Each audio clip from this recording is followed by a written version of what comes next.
আমি আমার জীবনের সবচেয়ে খারাপ সময়গুলা, সবচেয়ে খারাপ মুহূর্তগুলা নিজে নিজে পার করেছি। নিজের সাথে নিজে যুদ্ধ করে পার করেছি। আমার খারাপ সময়ে আমি আমার পাশে কাউকে পাইনি, তবে আমার সুসময়ে আমার ভালোবাসার মানুষের অভাব ছিল না, আমার শুভাকাঙ্ক্ষীর অভাব ছিল না।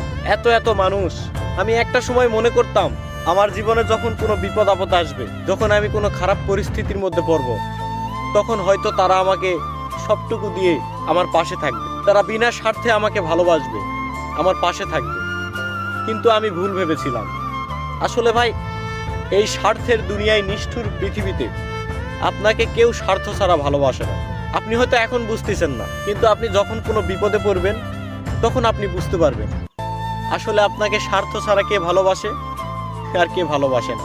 তবে আমি এটা শিওর বলতে পারবো, স্বার্থ ছাড়া কেউ কাউকে ভালোবাসে না, কেউ কারো পাশে থাকে না। স্বার্থের পৃথিবীতে সবাই স্বার্থের পাগল। দম বন্ধ হয়ে আসতো একটা সময়, কাউকে কিছু বলতে পারতাম না। অন্ধকার ঘরে নিঃশব্দে শুধু কেঁদেছি, কাউকে বুঝাতে পারি